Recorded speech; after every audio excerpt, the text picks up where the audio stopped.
It's in the game.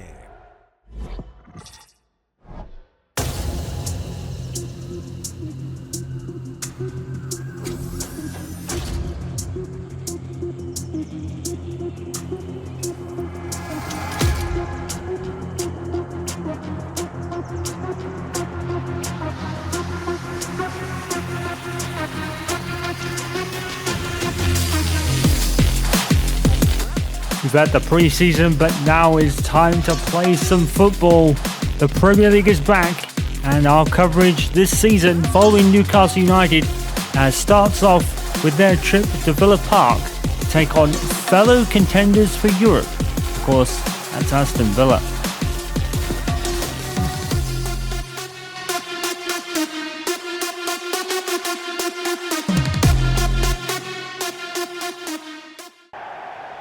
We are back. Good afternoon. Welcome to Villa Park. We can finally say it. The 2025-2026 football season gets underway in just a few moments. And boy, what a tasty fixture we've got to kick off the season.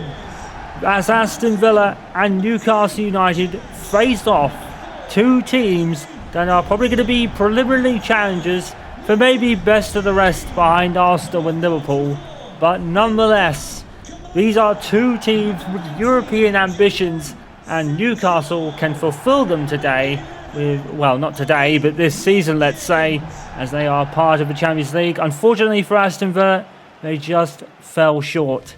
It was very unfortunate, but we hope to see them back there soon, because Unai Emery is forming a fantastic squad and culture there, and it's probably going to be showing today.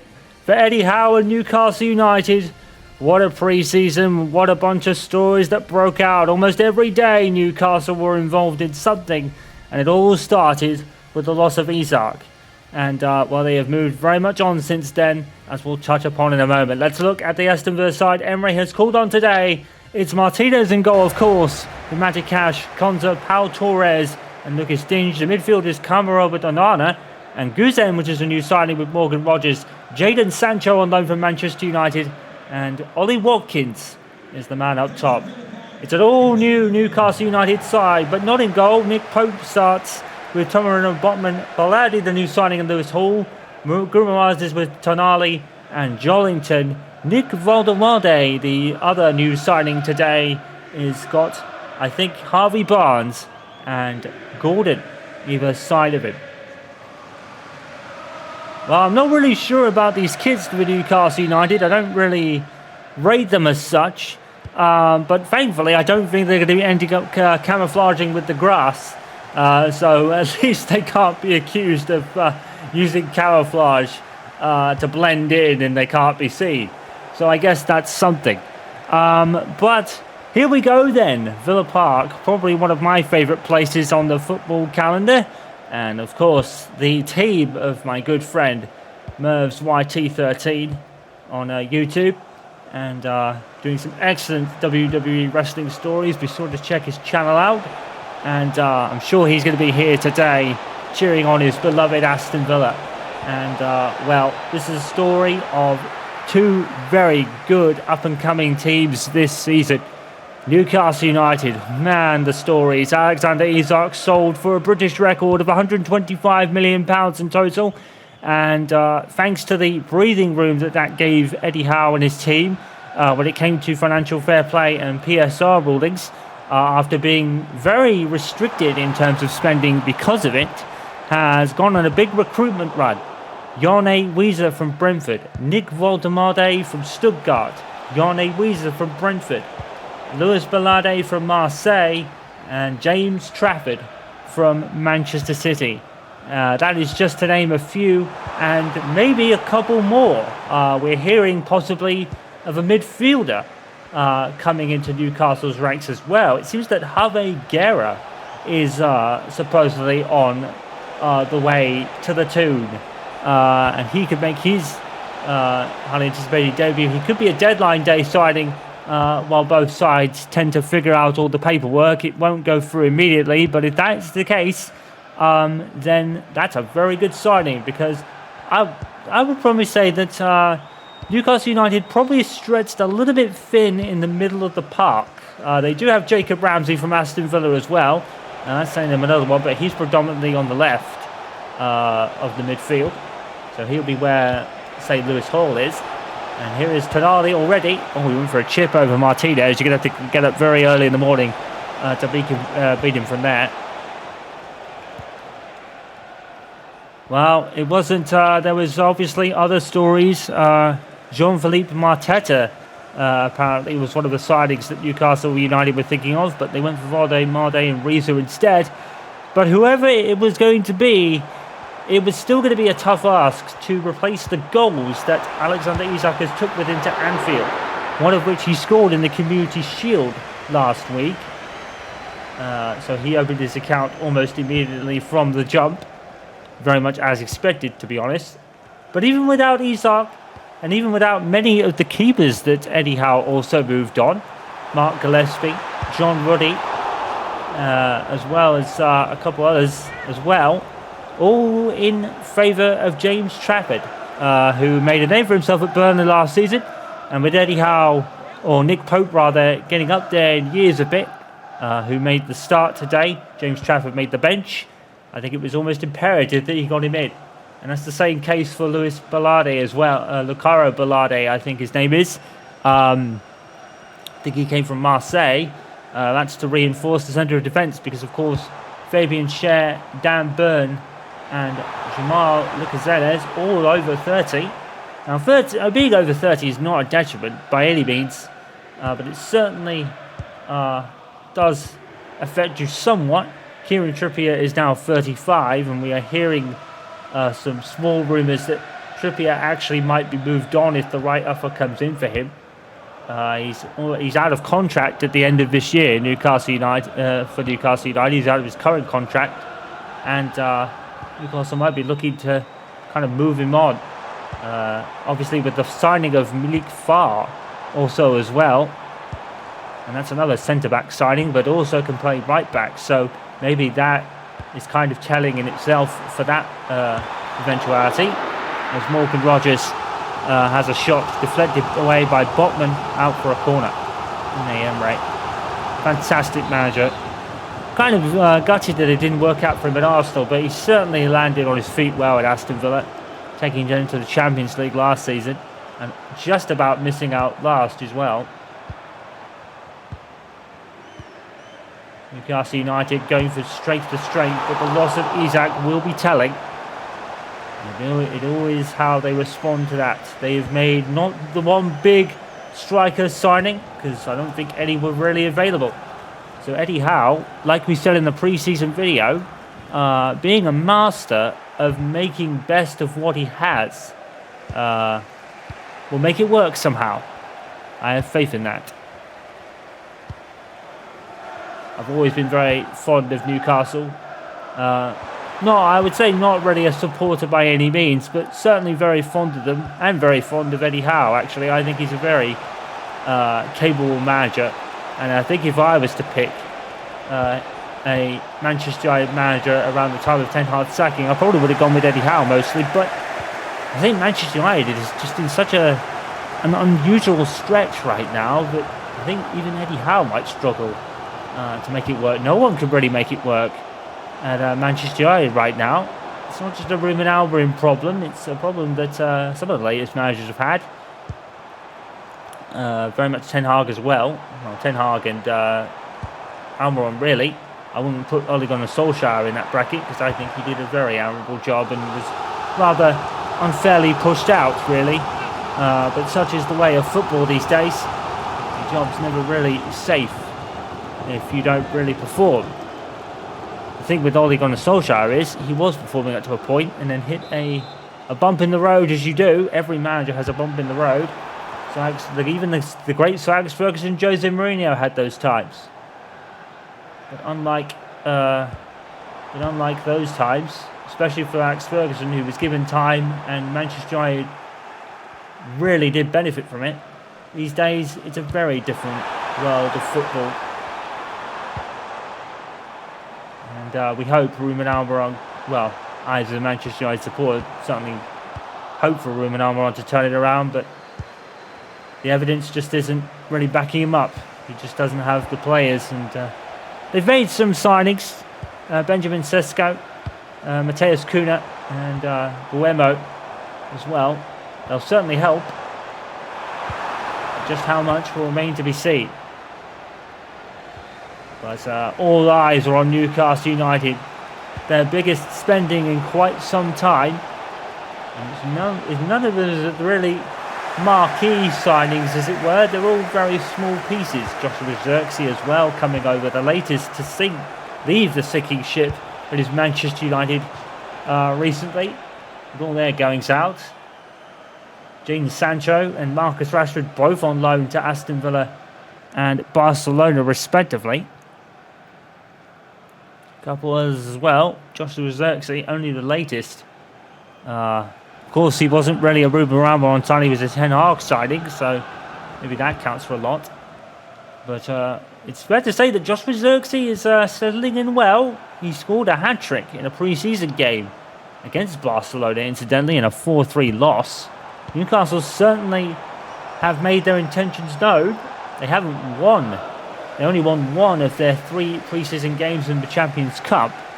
But those 2 losses were against teams that probably they would be expected to lose on paper. Barcelona and Bayern Munich. The important thing is they put a couple of really decent performances in that time.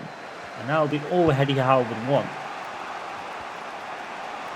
But here is where the winning really begins to count. The results will count for a lot more now. And Newcastle definitely are expected to maybe linger around the top 4. Whether they'll get in there, I'm not sure. Manchester City certainly have reinforced. With Gigi Donnarumma, just to name one as well. And Liverpool, well, Florian Wirtz and Alexander Isak. You don't need any more intention than that, as the Erne Slot era truly does begin now. He's still got that title-winning squad, or the bulk of it, with Virgil van Dijk and such. And it is a clash of Europe's kind of up-and-comers this afternoon. And so far, unfortunately, there's no goal. Although Vodemolde, it's a good effort. Well, transfer has gone through. We've heard of this one this week. RB Leipzig have sold off Anchandle Badistu to Fulham for a very cool 14 million, I think that was. And that's the thing about Newcastle United. All their spendings have been around, the highest I think was 30 million. So Newcastle have spent well, but not overspend beyond their means. Not just because of the PSR rules, of course. It's just what they do. And maybe with Courier and Trippier, we're hearing that he could be sold if a good offer comes in for him. And maybe that really fuels fire to the rumours of Yave Guerra possibly coming in for Valencia. It certainly would be a good reinforcement for the midfield. And I think that would be the last piece, honestly. Yave Guerra, certainly a very decent midfielder. He won't really rock the boat and be pushing out Joelinton, Bruno Guimaraes and Tonali anytime soon, which is a good thing, because they are the 3 mainstays in the midfield in Eddie Howe's system. And here's Anthony Gordon, pinned down by Vodemolde. Vodemolde kept running, but not the fastest man in this squad. He's probably going to try find a bit of time to find his feet, Vodemolde, because he's the centre 3. He's a centre of 3 attackers, 2 of which that are very, very fast wing players. Eddie Howe has definitely got a wing play philosophy at Newcastle United. With the fullbacks and the midfielders he does have, they are very, very fast. So Vodemolde is definitely going to have to try and find his feet quickly if he wants to be in sync with the rest of them. His height will definitely hinder his speed a bit, which won't be his fault. But so far, it's been a pretty cagey affair, as you probably would expect it. We're already towards the end of the first half. Newcastle, I would say, probably have had the better of it to a degree, but there's been no real chances to speak of. Nick Pope obviously made a save early on. Here's Ollie Watkins, brought down by Jadon Sancho, who is on loan again. And that is the end of the first half. And it's 0-0, probably as expected, really. It was a very even-looking game on paper, and it really looks to be an even game on the scoreboard. No chances, no real chances, and no goals. It's 0-0 at the break here at Villa Park. The Premier League is back. Welcome back to Villa Park on the opening day of the 2025 to 2026 football season here in the Premier League. And we're at Villa Park, as we said, for the clash between Aston Villa and Newcastle United. Two teams that are going to be fighting for that best of the rest position, mostly behind Aston and Liverpool, if you believe the form book. And it's been very much even as such, with a 0-0 scoreline right now, with neither team really making much chances in the first half. And it was all really controlled play by both teams. I would say Newcastle probably had the slightly better of it, but I would say that Aston Villa probably had more of the ball. But Barnes has picked up Voldemerde. It's a very good save by Martinez. And that's the first real clear-cut chance Newcastle have created in this game. Voldemerde had a shot in the first half as well, but that only went wide at the post. Here is Morgan Rogers for Aston Villa. Here's Onana. He's gone into the box here. And Watkins! Oh, he should have scored. Ollie Watkins should have scored. That is a golden opportunity that Villa may rue later on. And next for Aston Villa will be Brentford. Next for Newcastle United, I believe, is Nottingham Forest. But I'll be in prior engagements for that one. So we'll bring you a highlights package probably on the eve of Newcastle's game with... No, it's Liverpool that is next for Newcastle United. My apologies, but either way, I won't be available. I'll be in prior engagements back at the Emirates as Arsenal take on Leeds United. Obviously, the missus is heading in that direction, so that's where my other and prior engagements will be. It's a good save from Nick Pope here. I have to say, the signing of James Trafford was certainly a decent one for Newcastle United to kind of back up Nick Pope in games where maybe a lot less crucial. He'll allow James Trafford to find his feet. He made a very good impression on in the pre-season. He did make a save, but it wasn't really an error.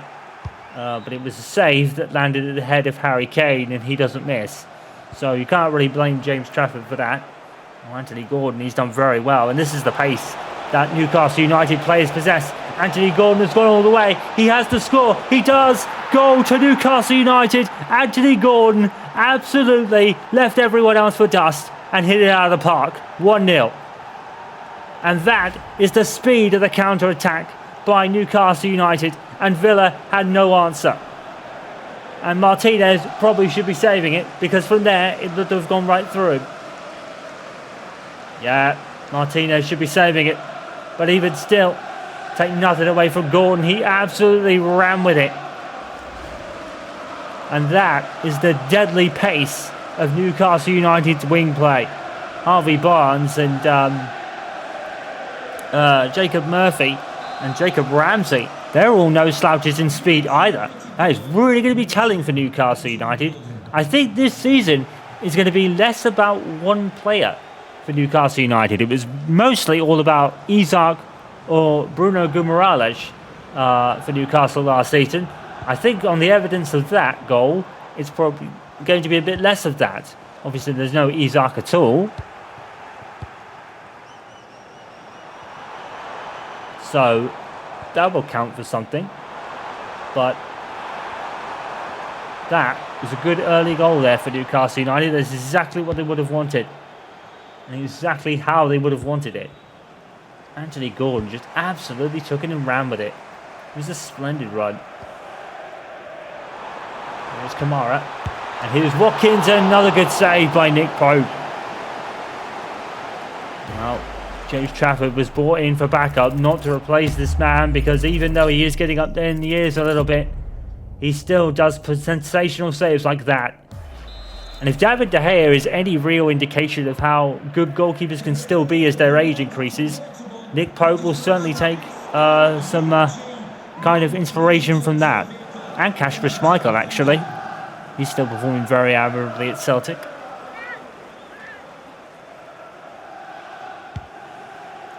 And would I have loved to commentate on a team with Kasper Schmeichel, but we didn't get picked for Celtic. We got picked for Newcastle United this year. And as we said, August 25th, it could be a big day, couldn't it? Newcastle United taking on Liverpool at St James's Park. The return of Alexander Isak on the opposing side. It's going to be a very hostile environment, one can say, which is very, very understandable given the circumstances. But I don't think there's a lot of malice you can put into Alexander Isak's kind of request. You know, it was at the end of the season, and it's Liverpool. You know, they are preliminary title challengers. And Alex Isak has joined a winning team. It's not the first time it's happened. Tillemans has come on for Guzlan, by the way. It's not the first time a player's done that, but the fans never forget, and Newcastle United fans are passionate about their team and their players, particularly the ones that want to play for the club. And they will not let Isak have a quiet day, I can guarantee you that. That's a hit off the post. There again by, it might have been Watkins. He's been rather unfortunate today. He had a glaring chance earlier in the game. And right now, it seems that maybe Villa could be ruining that a little bit. Because now they're behind. Rodgers. So we'll bring you highlights, if any, of Newcastle's game with Liverpool on the eve of their match afterwards. Which I think might be Brentford. And Newcastle warming up a couple of substitutions here. Anthony Gordon is making way, as is Harvey Barnes and Joshua Zirkzee. It's a whole Nick Valdemade. I think it's the whole front three for Jacob Ramsey, Jacob Murphy, and Joshua Zirkzee as well. So an interesting switch there by Eddie Howe. He obviously wants to keep the pace up on the wings. And he feels maybe that Joshua Zirkzee will probably fit into that system better, because he might have a bit more pace than Valdemade does. Not that Valdemade doesn't have any, but certainly I think the roles would be better suited. I think Valdemade may have to play more of a Dimitar Berbatov role, where he really just stays hovering around the box and waits for the wingers to give it to him, or anyone for that matter. That would actually be a much better kind of system. Maybe Eddie Howe will have to implement that at some point. Here is Watkins, and here is Rodgers. Cut out by by Tonali. I have to say Newcastle are settling in very well here. They're not really keeping the ball as much. They've not really had a lot of the ball in this game, but they're certainly making use of it when they do have it. As Livramento was offside.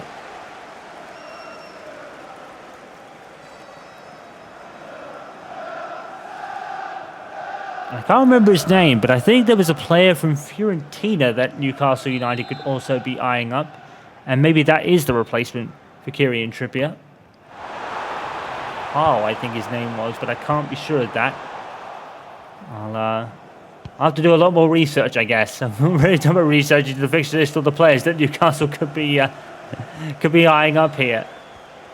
But one thing is for sure, it's still 1-0 to Newcastle, and they're doing a great job. And they've had less of the ball and less passes, but when they do work, it works. Give a Rookie Morales, and he's wide. And that, once again, a deadly counter-attack. Eddie Howe is definitely a man playing with a lot of pace under him in his players. Newcastle definitely going to be trying for the quickest transition team in the league award, if there was one. There isn't, of course, I don't think. Jollington. Murphy's with it. And Jollington has found Joshua Zirkzee. He's run it down very well. And a bit of a sighter there from Joshua Zirkzee. Definitely finding his feet now at Newcastle United. It's definitely a more relaxed environment. He got a lot of stick from Manchester United fans at times. To the point where some of them were booing him off the pitch, which I thought was quite not really the United way, so to speak. Nick Pope there, that's a good save. He's having a good game. And I think that was Watkins again. And Pope just pushing it away. Brilliant stuff. He's having a good game, Nick Pope. With Newcastle United with this, they owe him it at this moment. One man headed away. To Anana. Good touch and Watkins, and oh my word, Nick Pope. Splendid save again. Oh, I hope we're going to replay that. That was a splendid save. And I don't think we're going to get one. Oh. Tyrone Mings, why didn't he make the team to start this game? You have to wonder. Ramsey had, I think it was Connor going for it. Emre has just become up against an inspired Nick Pope. That save earlier was tremendous. Sancho took the corner and it's all ping-ponging around. Ends up with Jollington. Turns into Rodgers. Sancho's on it. And Lewis Hall gets it away. It's Vane defending here from Newcastle United. And Morgan Rodgers is going to make way for the debut at Aston Villa of Memphis Depay. Not certainly wasn't a signing on my bingo card this season, but it's happened. Free agent, so he didn't cost anything. But I don't really know what he can provide to this Villa side, but I guess we'll find out as the season goes on. And Sancho, and that's two former United players in this side as well. And they had one leave in Marcus Rashford after his loan spell last season. So, kind of a bit of a Manchester United B team being built here. Except for Rashford's now actually gone to Barcelona on loan. He's Joshua Zirkzee. Another Manchester United out. Finding his feet elsewhere. And he's settling in rather well at Newcastle United. Here's Jacob Murphy and here's Buraki Morales with a goal. The captain scores 2-0. It's game over. Wonderful stuff. And if Newcastle United play like this, then hopefully they can add to that trophy that they scored last season. It wasn't just the Carabao Cup for Newcastle United, it was much more than that. And for Eddie Howe, it was vindication of just how much of a winner that man is and how good he can make things work. Today, even without Alexander Isak, Newcastle United up by 2-0, and couple more substitutions being made by Eddie Howe here. Looks like Fabian Schär is coming on. Probably for Baladi. Or Baldari, I think that's his name. And I'm not sure who the other one is. Here's Ollie Watkins. Oh, he's wide again. And Watkins really needs to be more clinical. Bruno Morales is coming off for Joe Willock, I think that is. So the captain's work is done. His goal was the last action of the game for him. Nick Pope has had a splendid game. And Newcastle really have had a good game themselves, even with less of the ball. And offside against Ollie Watkins, I think, there. He just hasn't really had his shooting boots on, Ollie Watkins, and there, I don't think he had much awareness of what was going on around him there. It's a long way offside. Bowman bringing forward to Pau Torres, sends it right back in his direction, returns to sender. Here's Watkins again.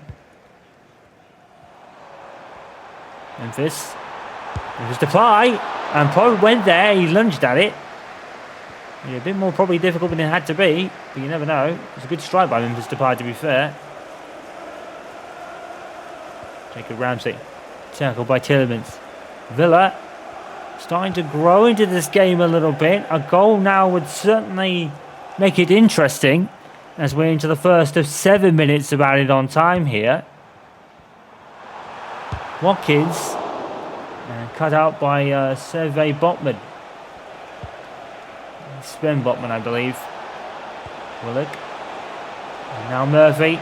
And here's that deadly counter-attack from Newcastle again. Murphy lays it off to Joshua Zirkzee, leaving a lot of space. It's a debut Premier League goal for Joshua Zirkzee. The man has come alive all of a sudden. A hat-trick against Barcelona. An opening day goal in the Premier League for Newcastle United for him. And will Manchester United regret letting him leave? Well, it certainly seems on this evidence he's certainly found a new lease of life. That is a great strike by Zirkzee, to be fair. Well, who knew that he had that in him? Well, no Alexander Isak today. It's not been much of a problem. 3 different scorers, 3-0 to Newcastle United, 3 points as they head back to St James's Park. And it is just the result they need, considering Liverpool, the champions, is next. A game which will be tough for them. Watkins. Bodman. Oh, he's picked out by Memphis. And Memphis will shoot. They shoot to nip home. And Memphis scores. We've got another debut goal for a former Manchester United player. It doesn't really mean much in the context of the game, but Memphis Depay will take that. A debut goal for him as well. And, well, I don't know why Villa are really celebrating, really. It doesn't really change much in the context of the game. Nick Pope is hugely unfortunate here, to be fair. And Memphis, well, he was most alert to the loose ball. And I don't know where the defending was. But Lewis Hall probably should have done better there. I don't think it's something Eddie Howe will dwell on too much. Because it is only 1 goal. It doesn't really change the context of the game that much. They probably should have done with scoring that about 10 minutes earlier. Maybe. But take that away from Memphis Depay. He made that work. And it's a debut goal for him. For Aston Villa. So Stargy means to go on, we hope, for him. But today, Newcastle have maybe sent a message to the rest of the league and maybe Liverpool that we may have lost Isak, but we still have plenty in the tank. And they do. And they have it in pace and in guts and determination. They've always had that. And that's a very humble trait of theirs. They go on to win by 3-1. The conceding goal will be a bit of an issue, but it's not something they'll dwell on too much, I think. Anthony Gordon with a splendid first goal. Joshua Zirkzee getting the third. And in between, a goal for the captain amazing, Bruno Guimaraes. Job done on day 1 of the new season.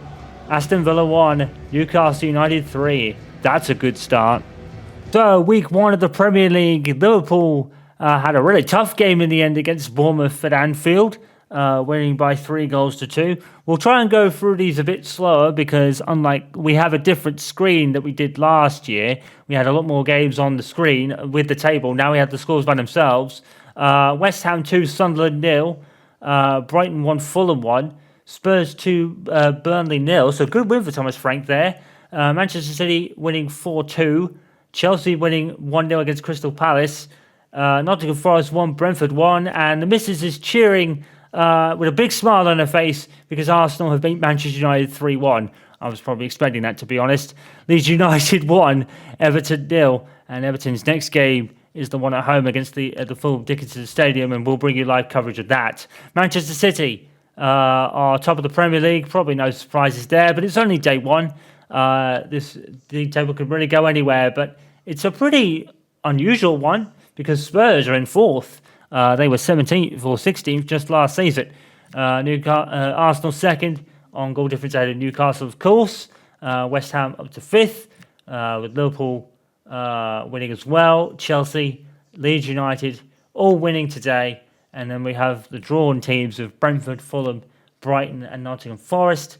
And that, of course, means at the below them, we have Bournemouth, Crystal Palace. Very unfortunate start for Everton in their new era as they head to the Liverpool Dickinson Stadium to face Brighton. You can see the next teams on the screen. Manchester United, 18th, ahead of Burnley and Sunderland.